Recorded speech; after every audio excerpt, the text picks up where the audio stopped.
Jadi itu. Contoh ini ya dari titik ini menuju ke titik ini selalu ada panduan.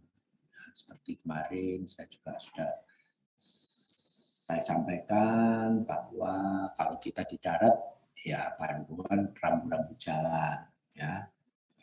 Oke. Nah, kalau di udara ya bisa aja panduan secara visual maupun menggunakan gelombang radio. Jadi pesawat itu tidak jalan seenaknya ya. Jadi harus dipandu karena memiliki trek penerbangan tersendiri. Jadi seperti itu. Oke.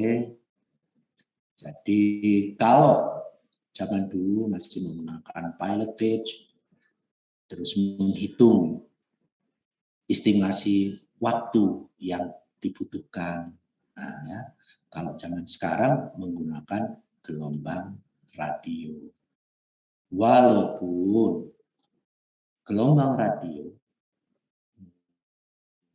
fasilitas yang menggunakan gelombang radio makin lama akan ditiadakan. Ya. Bukan gelombang radionya, tetapi fasilitas.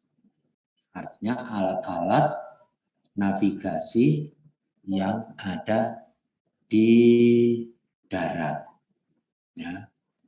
Lambat laun akan dihapus. Contohnya yang sekarang ini yang kita pelajari NDP. Walaupun masih dipergunakan untuk backup, untuk cadangan bagi fasilitas yang lain. Ya. Kemarin saya tanya di Bandara Ahmad Yani,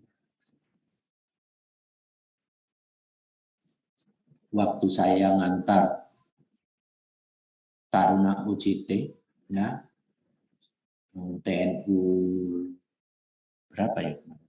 13 ya. Seniormu itu TNU berapa? 13 ya? 13, Pak. Ya, saya tanya ke teknisi Bandara Ahmad Yani. Dia bilang, oh iya Pak, kami masih pakai NDP. Walaupun powernya kami tidak full power karena memang untuk backup saja. Jadi mereka masih pakai VOR, gitu ya. Nah, memang sekarang ini pesawat-pesawat modern seperti ini menggunakan GPS, ya. Tetapi masih juga dilengkapi untuk menggunakan atau memanfaatkan ya, fasilitas di sini di avioniknya masih dilengkapi dengan penggunaan untuk VOR, ya khususnya tinggal VOR, ADS-B, gitu ya. ADS-B itu sudah peralihan ya. Jadi VOR masih dilengkapi mereka. ILS masih. Kayaknya kalau yang pesawat modern seperti ini NDB sudah tidak dilengkapi. Nah, tetapi untuk pesawat-pesawat yang klasik, bukan modern seperti ini, ya, misalnya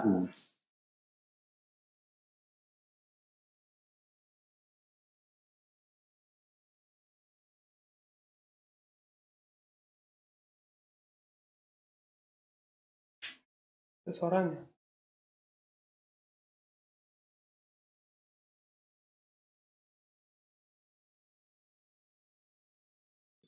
dapat menerima gelombang radio yang dipancarkan oleh NDB, ya, non-directional beacon. Nah, ini yang kita pelajari sekarang ini, dasar navigasi ini adalah NDB, non-directional beacon. Masih, kenapa? Iya, karena selain fasilitas yang dimiliki, fasilitas navigasi yang dimiliki bandara kecil-kecil itu untuk VOR mungkin mereka belum punya, ya, dia masih memanfaatkan NDB, ya. Walaupun kita tidak pungkiri pesawat-pesawat kecil sekarang pun menggunakan GPS, ya, menggunakan GPS. Nah, tapi itu tidak semua, ya. Tapi masih ada. Terutama ya yang di balik-balik gunung, ya, kalau kamu lihat daerah Papua sana atau daerah pedalaman lain, recording in progress, masih terbatas fasilitas.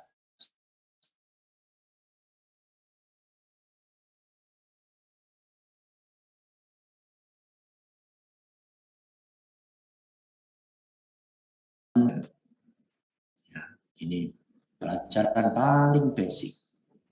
Ya, oke. Jadi gitu ya, NDB ini masih ada di Semarang kemarin, minggu lalu ya saya ke sana. Masih Pak. Saya tanya, NDB-mu apa? Notel 4.000. Oh, notel jenis 4.000, berarti outputnya 1.000 watt. Ya, tapi cuma di setting cuma 600 watt mereka. Oh ya, tidak apa-apa. Ya. Tapi memang untuk backup. Oke. Ya. Jadi kalau ini kita lanjut, ya. Jadi kalau ini NDB, ya, jadi pesawat akan di-guide atau dipandu menuju ke NDB. Jadi dia tahu, dia tidak akan salah karena instrumen avionik di dalam pesawat ini akan menunjukkan arah di mana NDB berada. Jadi dia tidak akan salah. Oke. Nah, kita akan pelajari apa sih fungsi NDB atau non-directional beacon. Ya. Berapa frekuensi kerjanya? Ya. Kita akan klasifikasi NDB itu ada berapa, pola pancarannya bagaimana, sistem modulasinya bagaimana, sistem antenanya bagaimana. Walaupun nanti kita praktek tidak menggunakan NDB yang benar, NDB yang sebetulnya, ya, kita menggunakan NDB yang mini sekali, mini NDB saya katakan, ya, powernya kecil. Kalau ini tadi saya katakan kalau Semarang menggunakan yang tipe 4.000, ya, Ahmad Yani. Ini nanti yang saya ajarkan bisa juga tipe 4.000 atau tipe 2.000, sama persis. Tipe 4.000, tipe 2.000 itu sama persis, hanya powernya yang berbeda. Ya, kalau NDB model ini, ya, powernya cuma 500 watt. Ya, sama saja 2.000 dibagi 4 lah ya. Nah, Kalau NDP yang tipe 4000 itu powernya 1000 watt. Sama persis, sama. Hanya jumlah power amplifier unitnya yang berbeda. Ya, pembangkitannya, sistem modulasinya, semua sama. Ya, hanya jumlah power amplifiernya. Kalau NDP tipe ini jumlahnya hanya 8 RF power amplifier. Tetapi kalau NDP yang tipe 4000 jumlahnya ada 16 RF power amplifier, 2 kali lipatnya. Kalau yang 12.000, nah, berarti outputnya berapa? Outputnya 3000 watt. Nah, power amplifiernya ada berapa? Ya, tinggal ngalikan saja. Ya, 16 kali 3. Ya, itu. Oke, sebelum masuk ke sini ada yang tanyakan?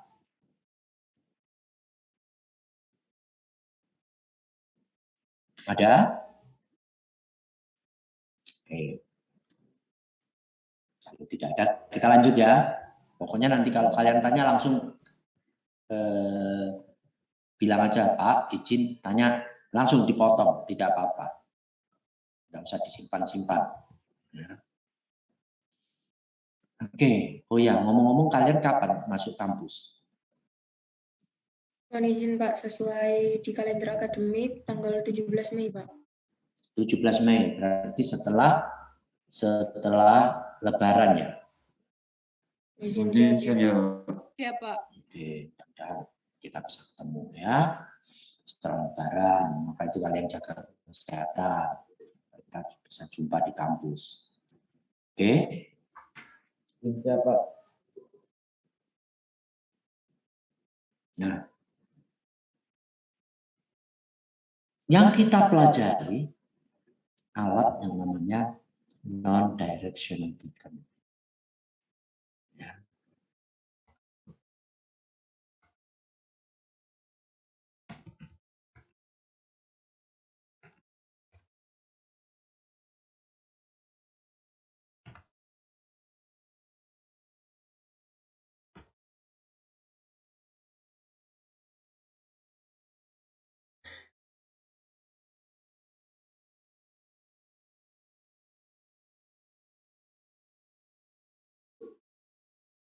Ada. Bangke.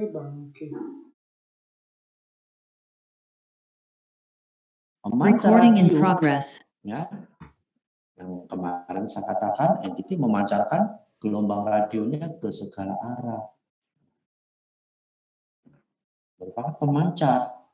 Nah, hasil pancarannya nanti diterima oleh pesawat. Di pesawat namanya ADF, alatnya itu ya, ADF system, yaitu Automatic Directional Finder. ADF, Automatic Directional Finder. Jadi ADF di sini juga frekuensinya diatur. ADF itu receiver atau penerima yang ada di pesawat, pemancarnya ada di bandara. Nah, yang namanya NDP. Gitu ya. Untuk menangkap signal, menerima signal NDP di pesawat harus dilengkapi dengan ADF, Automatic Direction Finder. Ya. Karena NDP frekuensinya low sampai dengan medium, maka ADF pun juga di-set low sampai medium. Oke, NDP pola pancaran ke segala arah. Ya, tidak hanya searah, tidak hanya dua arah, tetapi pola pancarannya ke segala arah, 360 derajat. Oke. NDP sistem modulasinya ya bisa tanpa modulasi atau continuous wave, CW. CW, continuous wave. Berarti NDP tidak memancarkan informasi, tetapi dia memancarkan gelombang pembawa saja. CW, continuous wave. Nah, bagaimana kalau NDP dioperasikan dengan MCW? MCW adalah modulated continuous wave. Ya. Jadi sebentar.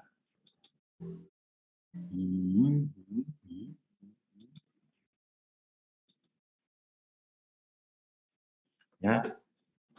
Jadi NDP, nah, sebentar. Ini enggak kelihatan enggak tulisan saya ini? NDP kelihatan? Terbalik enggak? Mohon izin tidak, Pak. Tidak. NDP bisa memancarkan CW, ya, continuous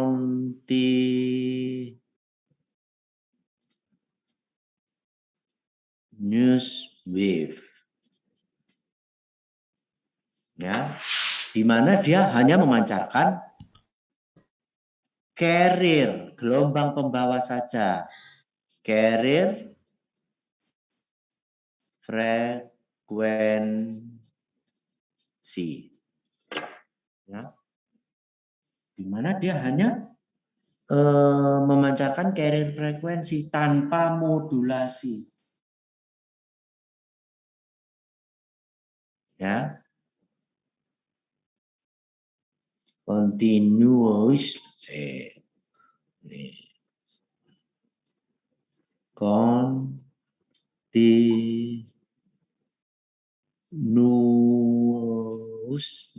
continuous wave, ya. Dia hanya memancarkan carrier. Jadi dia memancarkan cuma gelombang pembawa, bentuknya seperti ini.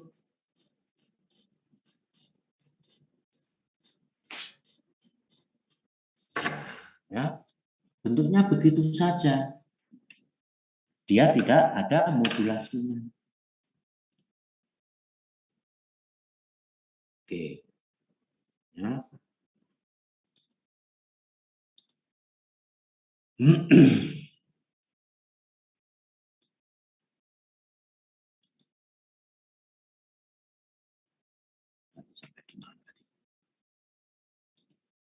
Oke, ya.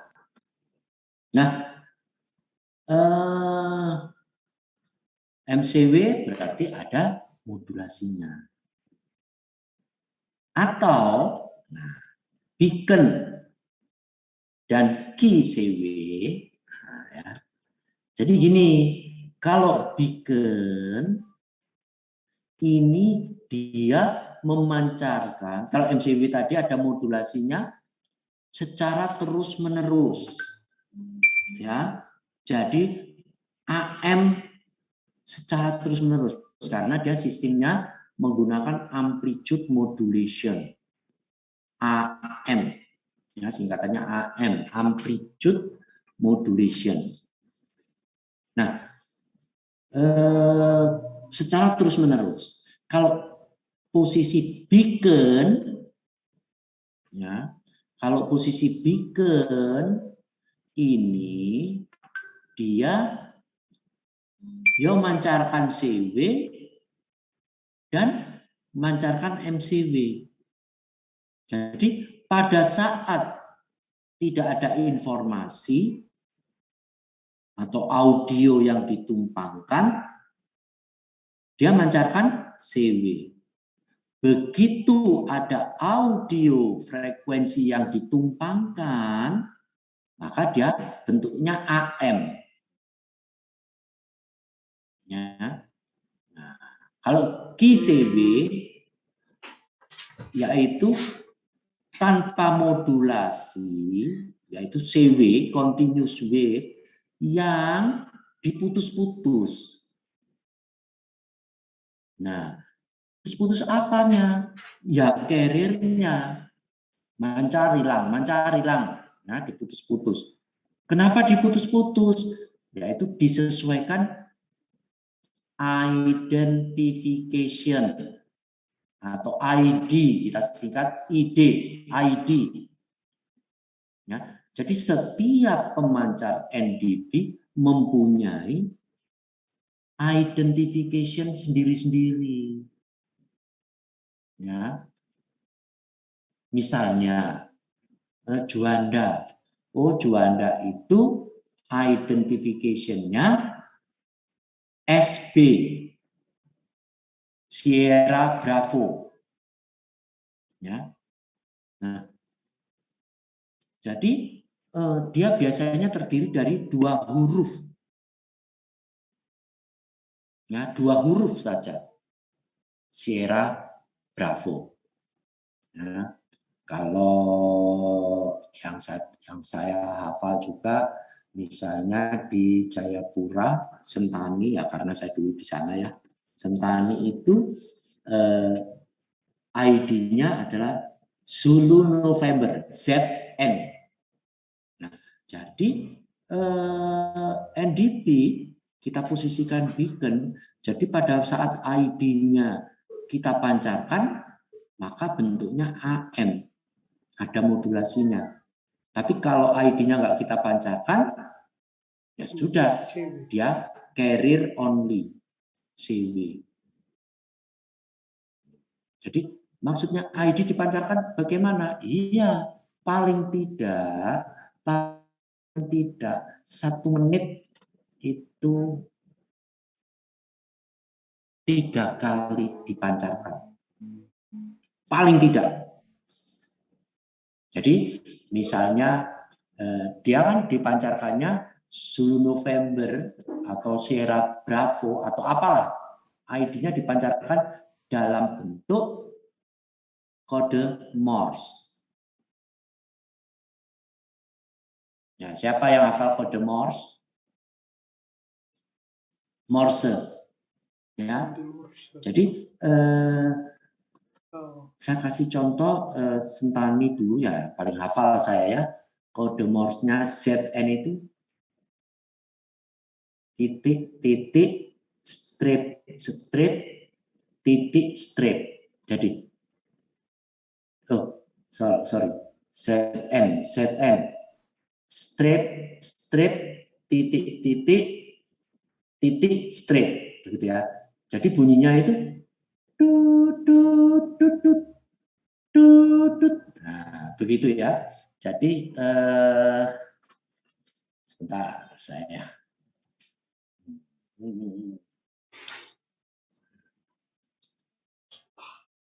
Jadi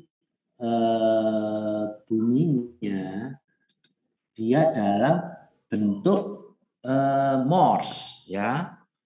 Contohnya ini. Misalnya ZN ya. Lebih bagus merah atau biru ini? Kelihatan mana? Biru ya. Izin biru, Pak. Oke. ZN itu kode Morse-nya titik. Iya, terus N-nya titik. Garis titik. Oh, garis titik. Berarti Ya, salah saya ya. balik. Garis titik. Nah, kalian yang hafal itu ya. Oh iya, betul. Nah, begitu ya. Jadi selalu ini dipancarkan berulang-ulang. Paling tidak 1 menit 3 kali. Nah, jadi pada saat ini, pada saat ada ID, ya, pada saat ada ID, mungkin gini loh. Nah, ya, bentuknya itu seperti ini.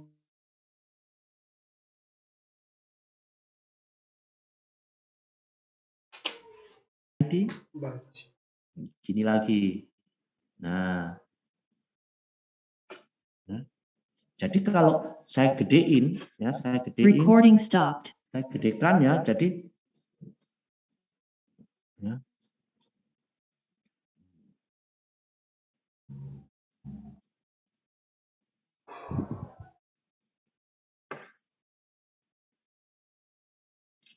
Ya, jadi bentuk gelombangnya itu Recording in progress. seperti ini. Nah,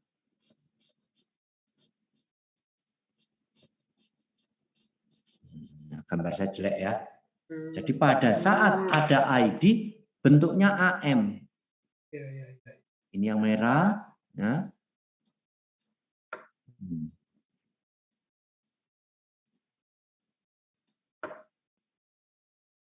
Ya. Jadi pada saat ada ident itu termodulasi ini, dimodulasi dengan yang merah ini. Ya, yang merah pada saat nggak ada, ya lurus carrier only seperti ini, ya, seperti ini. Nah, pada saat ada ID lagi, nah, kalau nggak ada ID, lurus terus, ya, terus tidak ada modulasi. Nanti waktu praktek kita bisa lihat di osiloskop.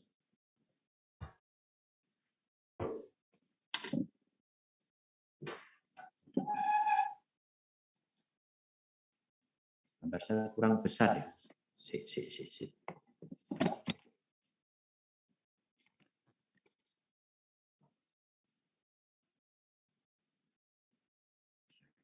Ya. Jadi seperti itu. Tapi gambar ini cukup jelas. Mohon izin, siap jelas, Pak. Ya sudah. Oke ya. Kita kembali lagi ke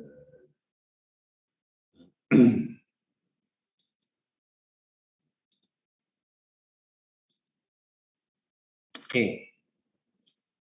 Jadi sistem modulasinya tadi ya, bisa carrier only, bisa MCW, bisa beacon, bisa GCW. Oke. Nah, panduan yang diberikan oleh sebuah pemancar NDP dinamakan abiring atau arah. Biring atau arah. Nah, ini NDP ya. Fasilitas navigasi penerbangan yang lain apa? Namanya VOR. Nanti kita pelajari di semester berikutnya. Ya. VOR singkatan dari VHF Omnidirectional Range. Ya. Sama, omnidirectional artinya tidak terarah ke segala arah. Pancarannya tidak mengarah. Semua alat navigasi ya harus tidak boleh hanya bisa diterima di satu arah saja. Tetapi harus bisa diterima di 360 derajat. Ya, di segala arah. Itu alat navigasi supaya pesawat datang dari arah mana saja dia bisa menerima panduan. Nah, ya oke. VHF Omnidirectional Range atau VOR. Apa itu?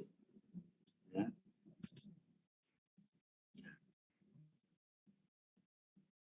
Kalau VHF atau VOR ini bekerja pada frekuensi sesuai namanya, very high frequency. VHF. Ya, very high frequency. Oke. Nah, pola pancaran kemana? Ke segala arah. Sama. Nah, mode operation-nya bagaimana? Sistem modulasinya? Dia VOR harus bisa menghasilkan AM dan FM secara bersama-sama. Di mana salah satunya terjadi di udara modulasinya. Kalau ini modulasinya NDP semua terjadi di pemancar secara AM, secara amplitude modulasi. Dia tidak memiliki FM. Tapi kalau nanti kamu belajar VOR, ada FM-nya. FM-nya bagaimana? Terjadi di udara. Atau AM-nya terjadi di udara. Pokoknya salah satu terjadi di udara. Oh. Nah, mungkin agak ruwet nanti ya. Tidak apa-apa, kita pelan-pelan. Nah, panduan yang diberikan berupa azimut, bukan biring. Kalau NDP biring atau arah menuju ke stasiun NDP berada. Oke.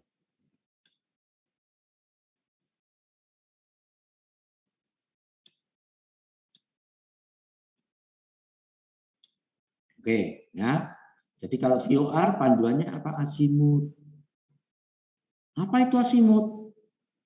Azimut adalah tempat kedudukan atau posisi pesawat terbang terhadap VOR. Jadi posisinya di mana? Oh, saya di sebelah baratnya VOR. Nah, pesawat ini ada di sebelah selatannya VOR. Pesawat dia tahu. Jadi kalau saya di selatannya VOR, saya kalau mau ke VOR harus menghadap ke utara. Saya jalan harus menuju ke utara.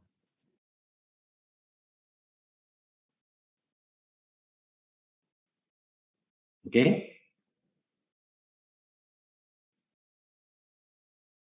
Ada yang tanyakan?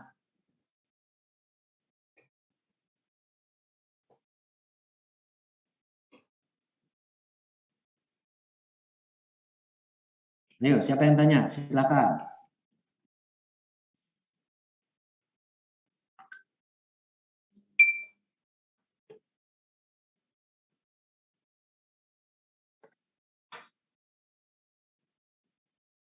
Lanjut ya. Bisa? Izin siapa? Izin siapa?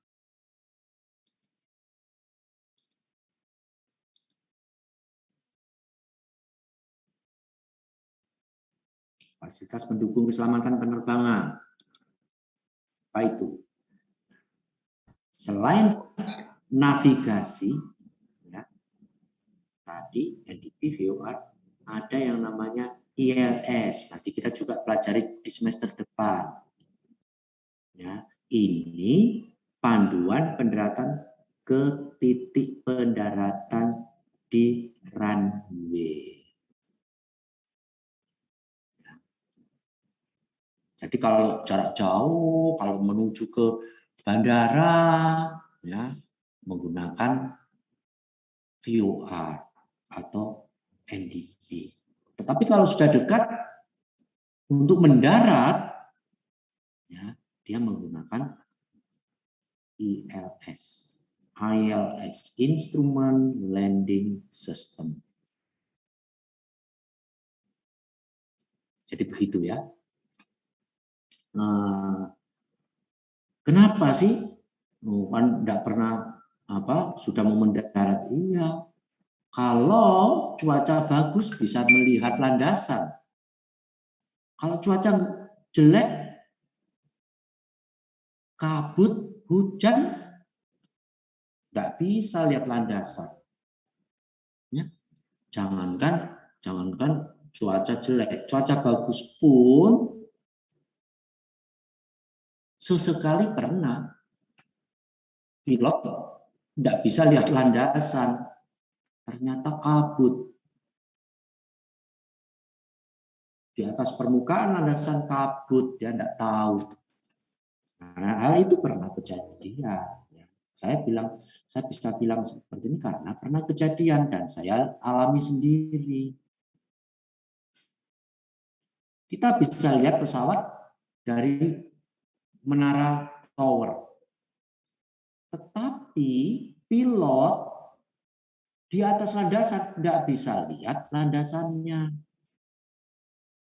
Karena kabut. Ya, waktu itu Bandara Sentani belum punya ILS. Padahal kita tahu ya pesawat DC-9, ya, pesawat Garuda dulu sudah di atas landasan pacu. Ya, kurang lebih ya 5 meter dari landasan lah. Tinggal turun saja, dia nggak berani karena nggak melihat landasan. Padahal dia sudah di atas landasan pacu. Terbang cuma tinggal 5 meter aja dari di atas permukaan. Akhirnya apa? Dia terbang kembali terus, nggak berani landing. Nah, itu pernah saya alami seperti itu. Oke, jadi pendukungnya GLS itu untuk mendarat pada saat mendarat supaya dia tepat di titik pendaratan. Titik pendaratan. Tidak kebablasan atau tidak sebelumnya. Nah, ya. Jadi bisa di luar runway nanti ya. Kalau di luar runway ya namanya ya kecelakaan. Gitu. Kalau dia kebablasan ya bisa nabrak. Ya. Oke. Ada namanya Distance Measurement Equipment, DME singkatannya. Ini apa? Informasi ya, yang diberikan berupa jarak langsung atau dibilang slant range. Jadi pesawat itu dia tahu, oh saya tinggal sekian mile. Sekian nautical mile. Ya. 1 mile itu kalau nggak salah 1,8 kilometer. Oh, saya tinggal sekian mil dari tujuan saya. Itu sehingga pilot bisa menghitung. Jadi nggak kira-kira. Kayak kalau visual, dia kira-kira.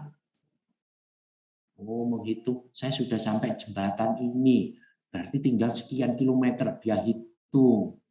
Nah, kalau ini enggak, dia sudah langsung menunjukkan sekian mil. Jadi kamu enggak kira-kira, ya. Kalau visual bisa kira-kira. Kalau ini enggak, jaraknya tinggal sekian mil. Semakin dekat jaraknya menurun. Gitu ya. Ini DME. Nanti pun kita pelajari semester berikutnya ini ya. Oke. Ada radar. Ini juga semester berikutnya. Radio detection and ranging. Jadi ini radar ini untuk mendeteksi semua pesawat yang ada yang lagi melintas. Pokoknya semua lalu lintas penerbangan. Yang melihat siapa? Petugas di bawah. ATC, ya, LLU. Nah, LLU nanti bilang ke pilot, kamu belok kiri ya, atau belok kanan ya, nah, terserah. Ya, nanti pilot yang tahu, pilot, ATC yang tahu. Tetapi yang merawat peralatan ini anak TNU. Yang make anak ATC. Ya. Ini juga gitu, sama saja. Ini yang merawat kita. Nanti yang memakai pilot. Ya. Jadi TNU itu ya harus bisa melayani semua ini. Ya, untuk apa? Untuk keselamatan penerbangan. Begitu ya. Ada yang tanyakan?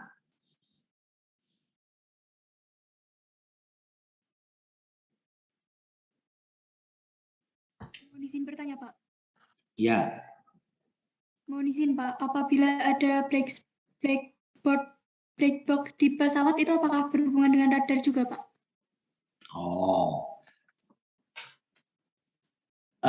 Black box di pesawat. Black box di pesawat biasanya ditempatkan di belakang, di ekor. Ya, tempatnya di ekor pesawat di belakang. Kenapa? Supaya kalau pesawat nabrak diharapkan itu selamat. Karena black box adalah rekaman selama penerbangan. Baik rekaman voice, pembicaraan ATC dengan pilot, ya, juga rekaman flight control. Jadi termasuk rekaman navigasi. Benar nggak dia menggunakan VOR misalnya? Benar nggak? Nanti dicocok.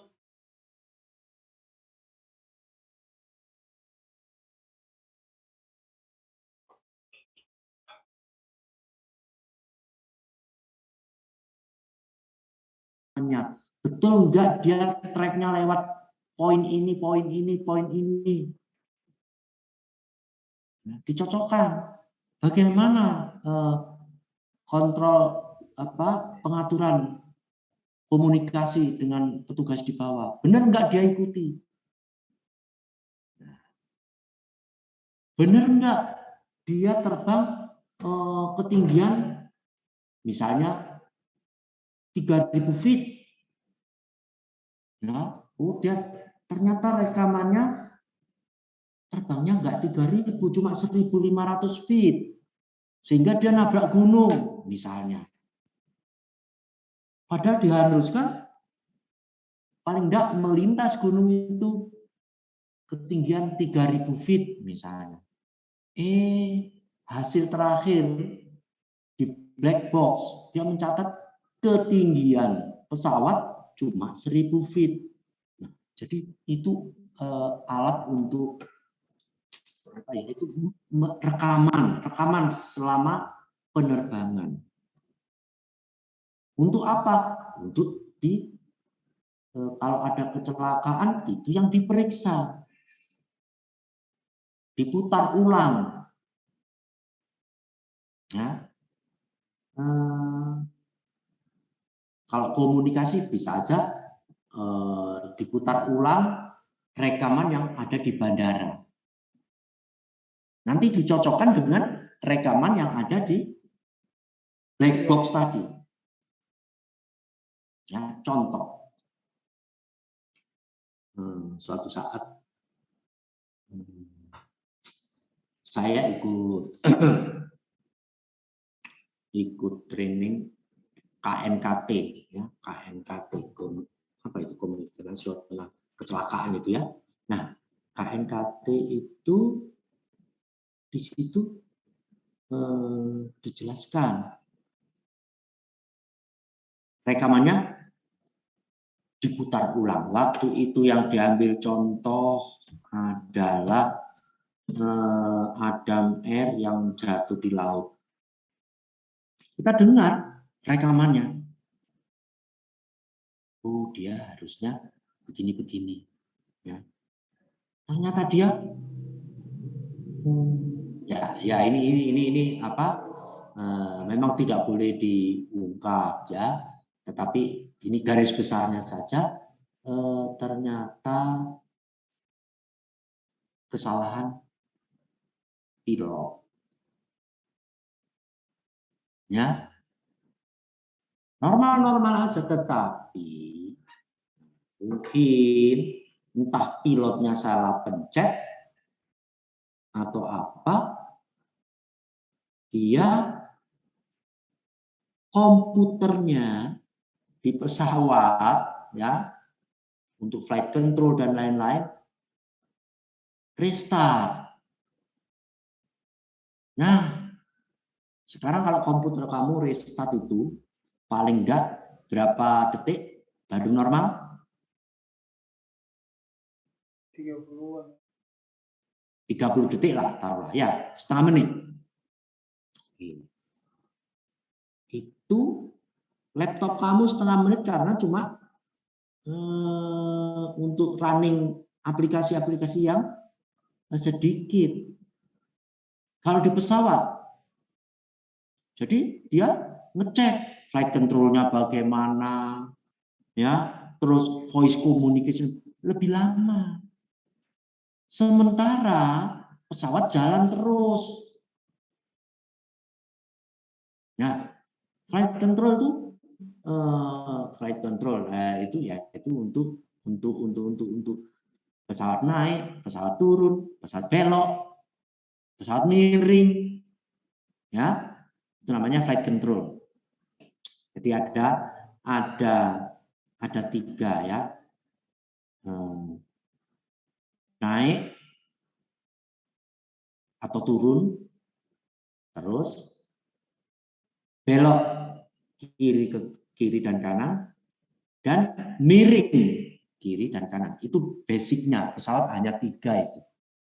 Ya, kalau kamu belajar avionik ya seperti itu aja. Ya. Nah, ternyata posisi pada saat mungkin itu cuaca jelek memang ya.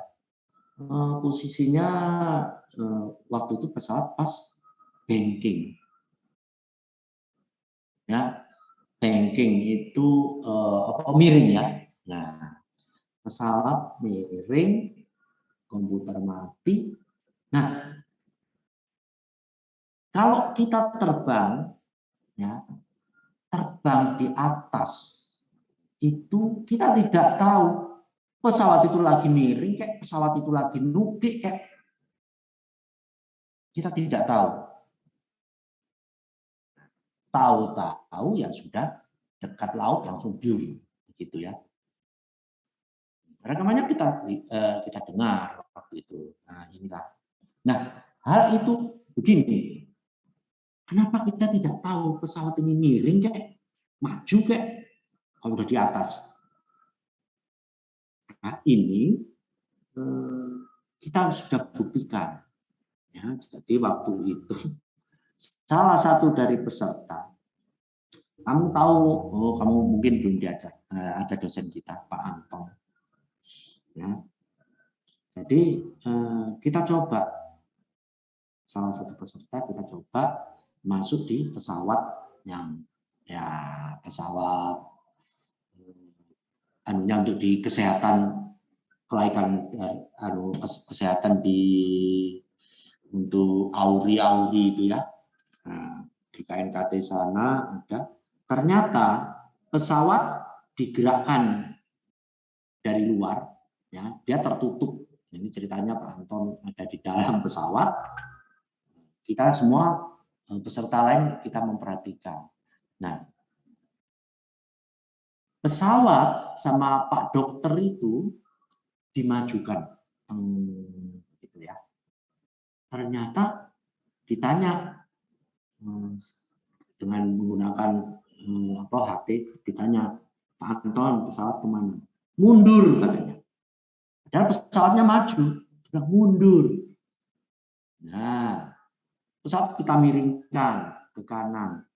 Pesawat kita miringkan, Pak Anton, pesawat miring kemana? Enggak tuh. Nah, jadi dia nggak tahu. Padahal kita di luar semua ketawa semua. Oh, kejadiannya persis seperti itu.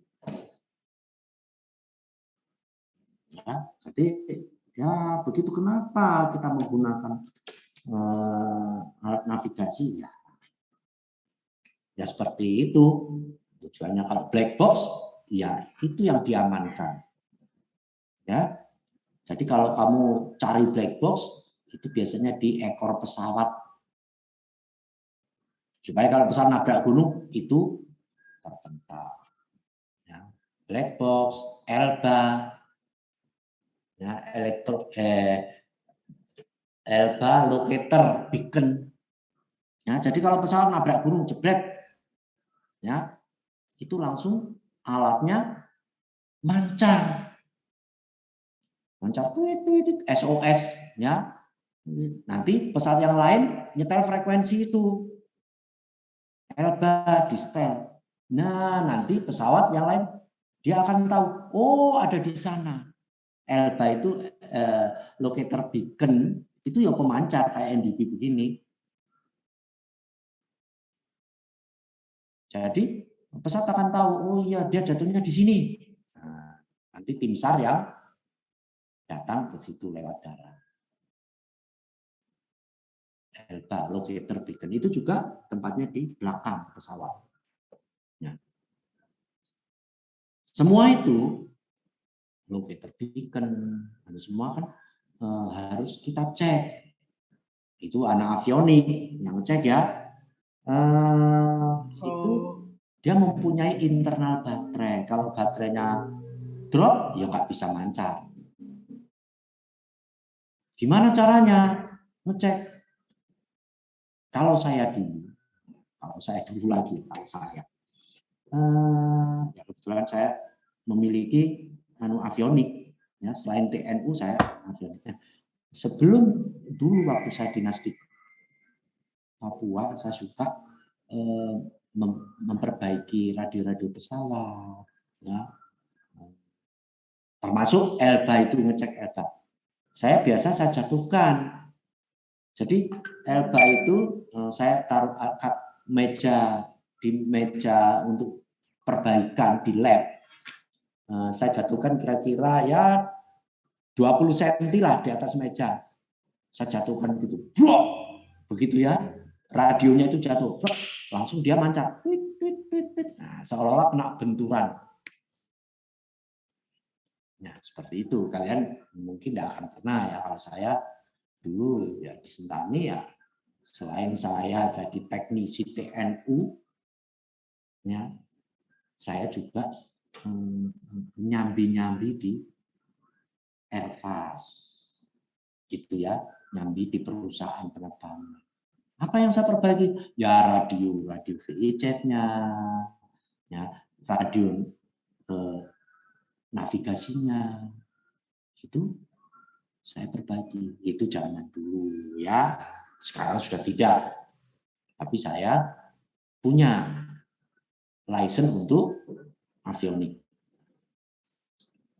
Oke, kalau kamu punya ya kamu bagus, bisa kerja di Garuda, bisa kerja di perusahaan-perusahaan penerbangan untuk perawatan avionik di pesawat terbang. Oke, itu tadi black box. Ya. Ada lagi yang tanya? Izin Pak. Izin bertanya Pak. Kalau nggak ada lanjut ya. Izin Pak. Izin Pak. Izin Pak.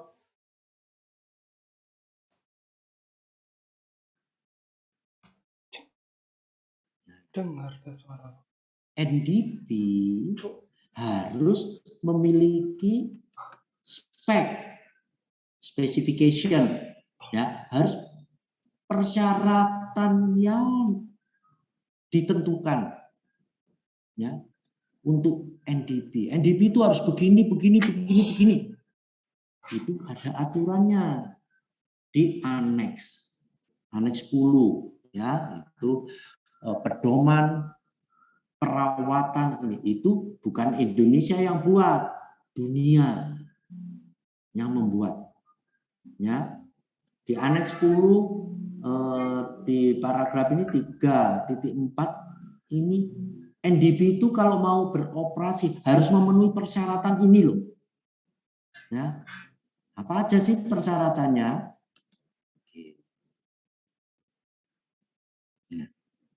Dia, ya, average radius of rated coverage.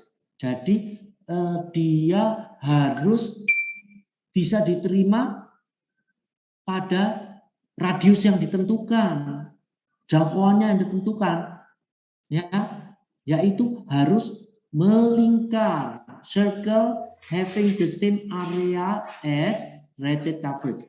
Jadi kalau kamu lihat gambar yang lingkaran yang merah-merah, titik-titik merah yang minggu lalu, ya, itu harus sama diterima dari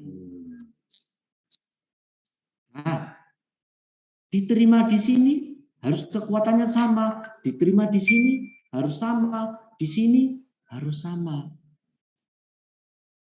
ya. Dari utara selatan kalau saya berdiri di sini kekuatannya harus sama dengan saya berdiri di sini, harus sama saya berdiri di sini, sama juga kekuatannya harus sama. Nggak boleh di sini saya berdiri di luar sini kuatnya lebih kuat daripada di sebelah sini, daripada di sebelah sini. Enggak boleh, harus rata, semua sama kekuatan signalnya, ya. Kalau saya terima di sebelah sini sekian dB, saya terima di sini juga harus sekian dB, signal strength-nya, kekuatan.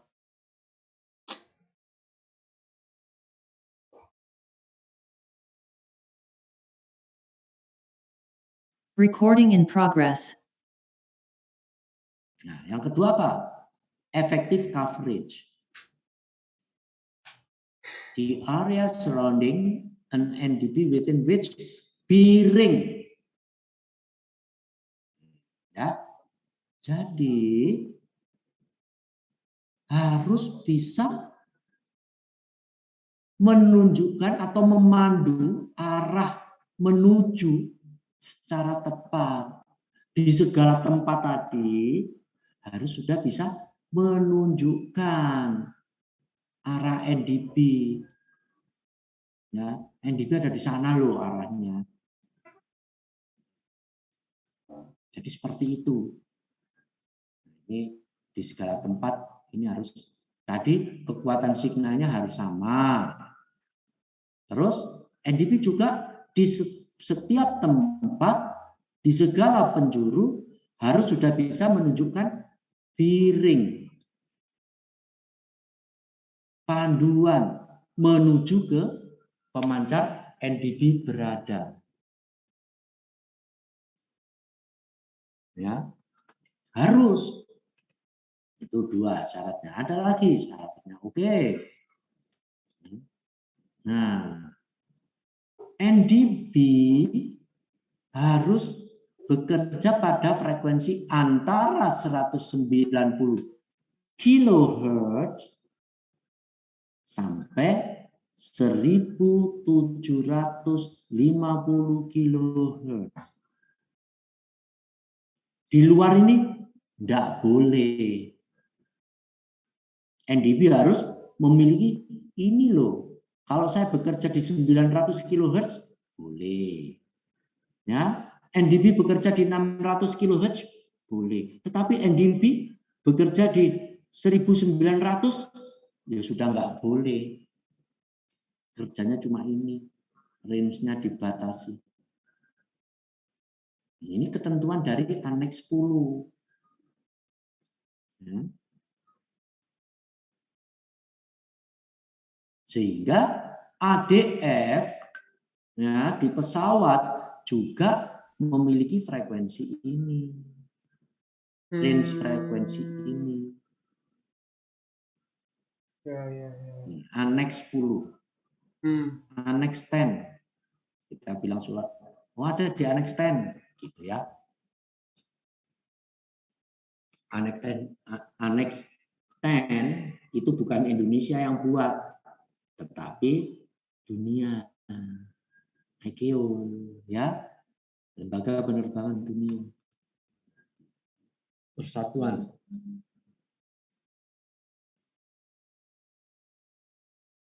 Oke, apalagi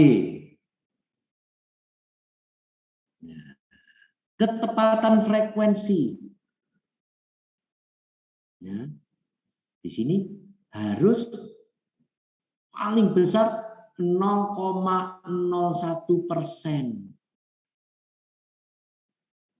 Ya, di sini apa? Persen, except that for NDP power 200 watt maksimum dengan frekuensi pada 1600 dengan frekuensi 1600 kHz, tadi 1750 ya maksimum. Artinya mulai dari 1600 kHz sampai ini dengan power sekian harus paling besar 0,01% error frekuensinya. Sementara selain itu, ya, selain frekuensi di atas ini, harus 0,005%, harus lebih tepat lagi frekuensinya. Itu ya. Jadi ketepatan frekuensi itu juga diawasi. Nggak boleh errornya terlalu besar. Oke.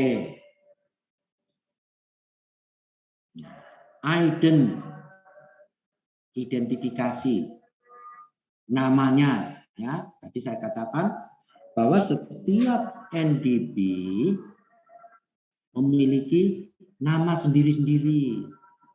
Ya tadi ya contohnya kalau Surabaya SB, kalau Jayapura ZN, tapi kalau bandara lain lagi, aduh saya nggak hafal ya. 2 huruf biasanya. Tapi di sini, nah ini paling tidak 30 sekon sekali, setengah menit harus di paling tidak. Tapi ada yang 3 kali, enggak ada yang 1 menit 1 kali enggak. Ya. Paling tidak seperti itu. Setiap 30 menit, 30 detik, ya itu harus sudah dipancarkan ID-nya. Kecepatan, nah ini yang tahu anak-anak kom ya, biasanya anak-anak RKP ya, anak KP itu dia tahu, oh kecepatannya 7 kata per menit. Kalau orang zaman dulu kirim telegram ya, pakai tweet dulu, pakai Morse, itu kecepatannya 20 kata per menit. Gitu ya. Wah, gitu ya. Cepat banget. Kalau ini enggak. 7 kata per menit. Ini aturan ini ya. Oke. Berhubung ini sudah apa? Saya dengar ini waktunya sholat siang ya. Oke. Kita sudahi untuk pertemuan kali ini. Ada yang tanyakan?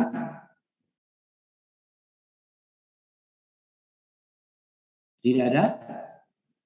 Sudah cukup, Pak. Gimana? Sudah cukup, Pak. Cukup. Oke. Jadi pelajaran hari ini sampai di sini. Oke ya. Silakan kalian lanjut acara masing-masing. Selamat siang. Saya akhiri. Jangan lupa jaga kesehatan ya. Salam buat orang tua kalian. Oke? Izin siapa? Izin siapa? Izin siapa? Caranya, Pak. Terima kasih, Pak. Nah, Izin siapa? Terima kasih, Pak. ya, oke. Terima kasih, Pak. Selamat.